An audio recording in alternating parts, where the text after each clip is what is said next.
मुदवेळला तुमची मंत्रिमंडळ घेण्यात आलेले आहे. काय सांगणार तुम्ही समर्थन मिळेल? खरं तर भुजबळ साहेब हे देशाचे ओबीसीचे नेते आहेत. देर आहे दुरुस्त आहे प्रमाणे आता घेतलं, परंतु महत्वाचा विषय आहे भुजबळ साहेबांना पहिल्याच मंत्रिमंडळ ज्यावेळेस विस्तार झाला होता त्या विस्तारामध्ये भुजबळ साहेबांना घेणं गरजेचं होतं. परंतु काही जातीवादी लोकांनी भुजबळ साहेबांना विरोध केल्यामुळं आणि कुठंतरी वाद लागण असं काही त्या सरकारमधल्या काही मंत्र्यांच्या डोक्यात भीती असल्यामुळे भुजबळ साहेबांना डावलण्यात आलं होतं. परंतु भुजबळ साहेब मंत्रिपद असलं काय आणि नसलं काय म्हणजे महाराष्ट्रात असेल देशात असेल त्यांचं कायम नाव चर्चेत असतं. त्यामुळे भुजबळ साहेबाला आता स्थानिक स्वराज्य संस्थेच्या निवडणूक आल्यात आणि भुजबळ साहेबांना मंत्रिपदापासून डावललं आणि भुजबळ साहेबांना जर मंत्रिपद नसलं तर नक्कीच याचा फटका स्थानिक स्वराज्य संस्थेमध्ये नक्कीच बसला असता. कुठेतरी स्थानिक स्वराज्य संस्थेच्या निवडणुका डोळ्यासमोर ठेवून हा निर्णय घेतलेला आहे आणि याचा सरकारला फायदा घेण्यासाठीच हा निर्णय घेतलेला आहे. आता मला सांगा की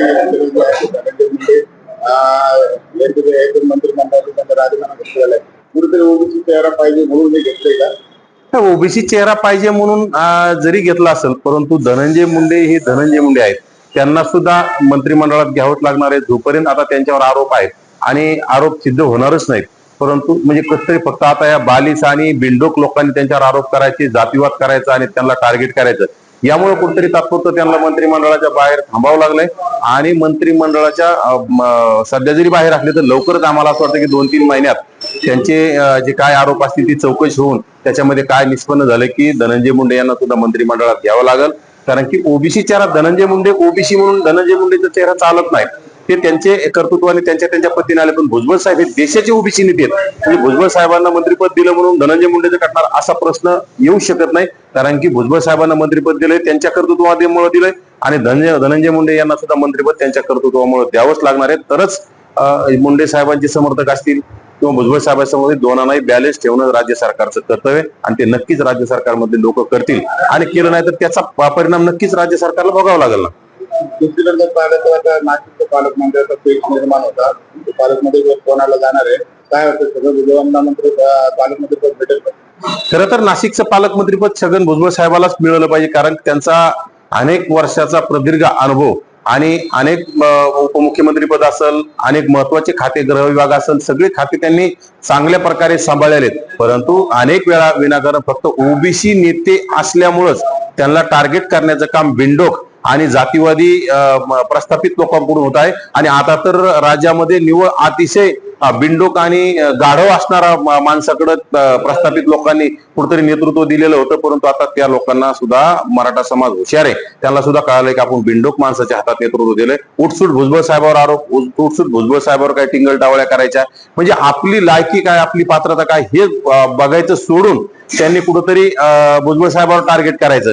आता अनेक मराठा नेते अनेक मराठा आमदार मंत्री झाले, त्यावर आम्ही कधी आक्षेप घेतला नाही. पण भुजबळ साहेब मंत्री झालं की ह्या बिंडोक छपरीच्या डोक्यात पोट दुखायला याची सुरुवात झाली. ते अतिशय चुकीचं आहे ना, कारण की जे ते त्याच्या कर्तृत्वाने होत असतं आणि भुजबळ साहेबाचा फायदा नक्कीच गेल्या विधानसभेमध्ये महायुतीला झालेला आहे. परंतु महायुतीनं खरं तर भुजबळ साहेबांना पहिलं मंत्रिपद त्यांना द्यायला पाहिजे होतं, परंतु दिलं नव्हतं. पण तो देर आहे दुरुस्त आहे प्रमाणे आता दिलंय, ठीक आहे, काय हरकत नाही, महायुतीचे धन्यवाद.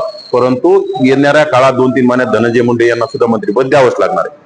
जे काही त्यावरती लक्ष घातल्याचं होती असं त्यांनी वक्तव्य केलेलं आहे, काय वाटतं तुम्हाला? नक्कीच नाही, ह्या पूर्ण नोंदी खरं तर एकनाथ शिंदे यांनी जी शिंदे समिती स्थापन केली हीच बोगस आहे. कारण की एकनाथ शिंदे यांनी महाराष्ट्रात जातीवाद वाढून कुठेतरी मराठा समाज आपल्या जवळ करायचा, आपला गद्दारीचा ठसा पुसवण्यासाठी केलेला हा केविलवाना प्रयत्न आहे. यातून ओबीसीवर अन्याय करण्याचं काम एकनाथ शिंदेने केलंय. त्यामधून आता अनेक गोष्टी समोर येतील, कारण की जे चुकीचं आहे ते नक्कीच येणाऱ्या काळात दूध का दूध पाणी का पाणी होईल. कारण की ज्या खाडाखोड करून नोंदी दिल्या आहेत आणि अधिकारी हाताशी धरून तात्काळ त्यांचे व्हेरिफिकेशन करण्याचं काम केलंय. कुठेतरी ओबीसीचं कास्ट व्हेरिफिकेशन करायचं म्हणलं तर 6-6 महिने 8-8 महिने लागतात आणि हे कुणबी प्रमाणपत्र द्यायला तुम्ही अवघ्या 8 दिवसात 15 दिवसात कुणबी प्रमाणपत्र वाटप करण्याचं काम केलं. याची नक्कीच येणाऱ्या काळात चौकशी होईल, कोर्ट त्याला नक्कीच निकाल आहे. ज्याप्रमाणे स्थानिक स्वराज्य संस्थांमध्ये ओबीसींना सुप्रीम कोर्टाने न्याय दिलाय त्याचप्रमाणे येणाऱ्या काळात न्याय आपल्याला न्यायालयाच्या माध्यमातून मिळणार आहे आणि तो नक्कीच त्या जरांगे सारख्या छपरी माणसाच्या तोंडात चपराक मारल्यासारखा राहील.